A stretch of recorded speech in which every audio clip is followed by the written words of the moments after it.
invitation రావడం. Do you know why? Because most of the parents you came here to watch all the performances, not to listen to anyone's speech. But for your information, నేను ఏ invitation వచ్చినా వెళ్తానో లేదు తెలియదు కానీ but if it's an annual day, definitely I will come to that event because I am bit selfish to meet 3 heroes on this great day. 3 హీరోలు కలవడానికి వచ్చాను. First hero నాకు తెలిసి ఒక్కసారి బిడ్డ పుడుతుందని తెలిస్తే 9 నెలలు తల్లి బిడ్డని చూసుకొని ఒక్కసారి బిడ్డకి జన్మనిచ్చాక నాకంటూ ప్రపంచం లేదు, నా బిడ్డ నా ప్రపంచాన్ని బతికే అటువంటి తల్లుల్ని కలవడానికి ఈ రోజు ఇక్కడికి వచ్చాను. Mothers are the first heroes in the entire world. Right? ఎక్కువ వస్తుందా బస్? కొద్ది సౌండ్ దగ్గర. ఓ మీరు స్పీకర్స్ దగ్గర ఉన్నారా? Right. So first hero mother, second hero కోనే? Father. You don't get this response, అసలు రెస్పాన్సే రాదు. సెకండ్ హీరో ఎవరు? ఫాదర్. మేబీ మదర్ 9 months ఫ్యామిలీని చూసుకుంటే, సారీ బిడ్డని చూసుకుంటే, ఎంటైర్ లైఫ్ మొత్తం కుటుంబం కోసం త్యాగం చేసి లీడ్ చేసే సెకండ్ హీరో నాకు తెలిసి father is the second hero in the entire world. So అటువంటి ఫాదర్స్ కలవడానికి ఇక్కడికి వచ్చాను. Next who is the third hero? Teachers. But right now maybe some of the parents they used to think that अरे यार what teachers are doing, we are paying fees and management is giving salaries. अरे भाई अगर salaries లేనా అయితే చాలా ఉద్యోగాలు చేయొచ్చు, జీతం తీసుకొని పనిచేయాలంటే చాలా ఉద్యోగాలు చేయొచ్చు, కానీ మీ పిల్లల జీవితాలు మార్చాలంటే ఒక టీచర్స్ మాత్రం చేయగలుగుతారు. Hats off to all the teachers. I think they are the third heroes for the entire world. Right? Maybe you people are thinking, sir, what is the importance of this parenting and everything in this generation? How many of you feel that nowadays parenting is quite challenging? Earlier, remember one thing, earlier to our grandparents or to our parents, they have 6 kids, 10 kids, 15 kids. Likewise, they have their kids. Yes or no? అంతకుముందు generation లో ఒక్కొక్కరికి 5, 10 మంది, 15 మంది పిల్లలు ఉండేవాళ్ళు. అస్సలు ఎటువంటి problem లేకుండా ఆడుతూ పాడుతూ పెంచేశారు. రైట్ నో మన ఇంట్లో 2 ఉంటేనే 3 చెరువులు నీళ్లు తాగిస్తున్నాను నేను అంటాను. ఎంతమంది ఫీల్ అవుతున్నారు? వరద బాధితులందరూ ఎక్కడ ఉన్నారా? So being a psychologist, I just want to differentiate what is the major issue, major challenging task అని మీరు అనుకుంటే నేను కొద్దిగా ఎక్స్ప్లెయిన్ చేస్తాను. Shall I? మాట్లాడమంటే మాట్లాడతాను. ఆ ఛాలెంజింగ్ టాస్క్ ని ఎలా హ్యాండిల్ చేయాలో for the past 13 years I'm handling this generation kids. That is the reason ఈ రోజు ఇక్కడ గెస్ట్ గా వచ్చి అదే పాయింట్స్ మీతో అడ్రస్ చేస్తారు. సార్ వాళ్ళకి ఇప్పుడు పిల్లలకి ఎందుకు అంత డిఫరెన్స్ ఏంటంటే that is called generation gap. Generation gap. How many of you heard about this term called generation gap? ఎంతమంది ఈ పదం విన్నారు? Generation gap. Oh my goodness. Hey, don't mean that generation gap in the sense వాళ్ళప్పుడు technology లేదు sir, మా అప్పుడు technology ఉంది. Don't use the word technology. But apart from this, generation gap ఏంటంటే నేను మీనింగ్ చెప్తాను. జాగ్రత్తగా విని నేను చెప్పేది ఎస్ అయితే హ్యాండ్స్ రైస్ చేయండి. 1990 before those who are born, they are called as generation X. 1990 ముందు పుట్టిన వాళ్ళందరినీ జనరేషన్ ఎక్స్ అంటారు. 1990 బిఫోర్ ఎవరైతే పుట్టారో వాళ్ళు జనరేషన్ ఎక్స్ అంటారు. 1990 to 2005 those who are born, they are called as generation Y.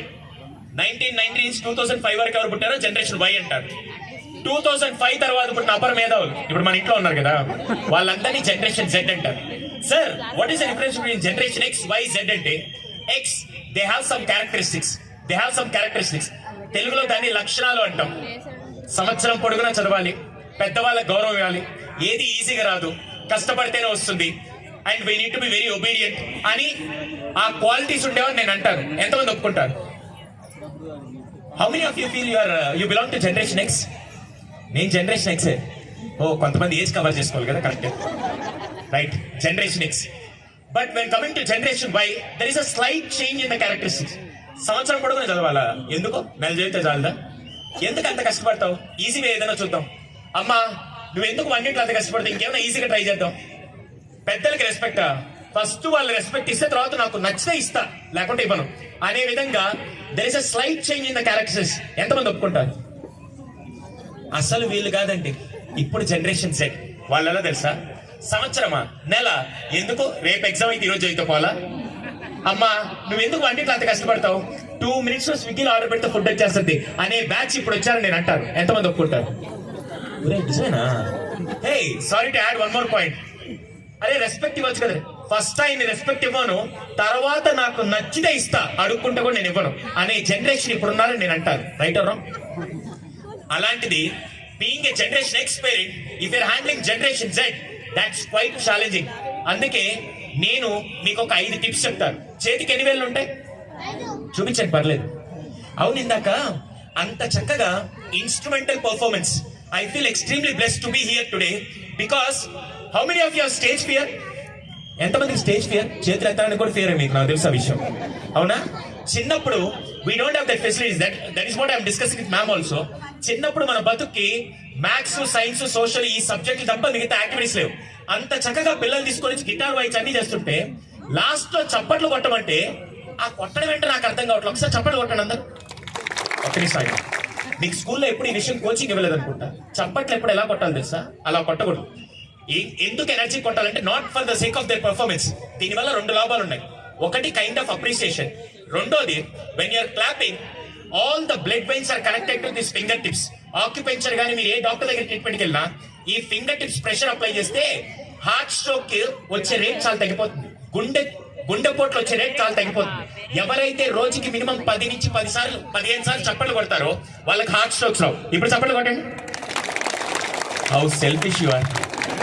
నీ గురించి గొప్పమంటే మాత్రం బాగా కొడతారే. అంత చక్కగా పిల్లలు పర్ఫార్మెన్స్ ఇస్తే ఎవడో పోయినట్టు. My sincere request, the best wishes, the best appreciation for any kid is ఇంత చక్కగా మీ పిల్లలే, పక్కింటి వాళ్ళ పిల్లలు కాదు, మీ పిల్లలు వచ్చి పర్ఫార్మెన్స్ ఇస్తున్నప్పుడు I sincerely request all the parents till the end of this show each and every parent should encourage all the kids. మీరు ఇందాక నుంచి అక్కడ కూర్చోన్నారు, నేను ఇక్కడ చూస్తుంటే చాలా మంది టీచర్స్ వాళ్ళ పిల్లలు వచ్చి పర్ఫార్మెన్స్ ఇస్తుంటే మీ కళ్ళల్లో ఎంత ఆనందం ఉందో నాకు తెలియదు, కానీ ఆ టీచర్ల కళ్ళల్లో ఆనందం చూశాను. Because they love to appreciate each and every kids. That's the beauty of teaching profession. Right or wrong? My sincere request, ఎంతమంది ఈ ఈవెంట్ అయిపోయేంత వరకు ప్రతి కిడ్ ని నేను ఎంకరేజ్ చేస్తూ ఎండ్ ఆఫ్ ద పర్ఫార్మెన్స్ నేను చప్పట్లు కొడతాను? ఎంతమంది మాటిస్తారు? మాట తప్పారనుకో, అందుకే కాంగ్రెస్ పార్టీ గెలిచింది. అందరూ ఇలా చేయొద్దామంటే sorry to say this, my sincere request, start appreciating all the kids. Okay, I will tell you the 5 tips. My sincere regards to all parents. ఇది హై స్కూల్ పేరెంట్స్ కి చెప్పారనుకో, అంటే మీ పిల్లలు హై స్కూల్ చదువుతుంటే ఈ టిప్స్ మేబీ వర్కౌట్ అవ్వు. But your kids are very young and they are into primary section. My sincere request, apply this 5 tips. ఎంతమందికి కావాలి ఈ 5 టిప్స్? అడగంటే అమ్మాయినా పెట్టదంటే నేను ఎందుకు ఇస్తాను? Right, first tip. 6 years back I was sitting in my counseling center. నేను ఆ counselling centre లో కూర్చున్నాను. ద బెస్ట్ పార్ట్ ఈస్ నేను కూర్చొని ఉంటే ఒక ప్రొఫెషనల్ 40-50 years ఏజ్ ఉంటే ఒక పర్సన్ నేరుగా లోపలికి వచ్చాడు. In a professional attire. నేరుగా లోపలికి రాగానే నేను చూసి, sir do have a problem in psychological issue ఉందంటే, లేదు సార్ నాకేం ప్రాబ్లం లేదు, మా అబ్బాయితో ప్రాబ్లం. ఏంటి సార్ మీ అబ్బాయితో ప్రాబ్లం అంటే, సార్ మా అబ్బాయి ఇంటర్ సెకండ్ చదువుతున్నాడు, అంతా బానే ఉంటాడు, కానీ ఏమైందని తెలియదు, లాస్ట్ 6 months నుంచి నన్ను KTM బైక్ ఐప్యాడ్ అడుగుతున్నాడు సార్ అన్నాడు. I'm talking about way back 6 years అక్కడ ఇన్సిడెంట్. అయితే కొనివచ్చు కదా అంటే, బలవాలి సార్ మీ దగ్గరికి వస్తే ఏదో సొల్యూషన్ చెప్తాను వచ్చాను, మీరేంటి అలా అన్నారంటే, లేదైతే ఏం చేద్దాం సార్, మా వాడు గనక గట్టిగా అడిగితే నేను కొట్టేనా ఆపేవాడిని sir, but is demanding sir అన్నాడు. డిమాండింగ్ అంటే as a right he was asking. నేను వెంటనే ఇదేదో కేసు భలే ఉంది, లెట్ మీ హ్యాండిల్ అని చెప్పి మీరు బయటికి వెళ్ళి అబ్బాయి లోపల రమ్మన్నా. ఆ అబ్బాయి లోపలికి వచ్చాడు. ఫర్ యువర్ ఇన్ఫర్మేషన్, చూడటానికి ఎలా ఉన్నాడు తెలుసా?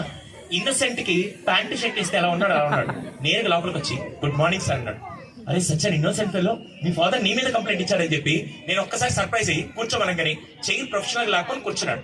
నేను అడిగాను, what's your name? My name is Suresh sir. What your studying? I'm studying inter second year sir. ఎంత ఇన్నోసెంట్ గా సమాధానం కూడా ఎంత బాగా చెప్తుంటే I feel extremely happy. Next question ఏంటి తెలుసా? బాబు మీ నాన్న ఏమన్నా అడిగామన్నాడు. అవును సార్ KTM బైక్ అయిపోయాడు అన్నాడు.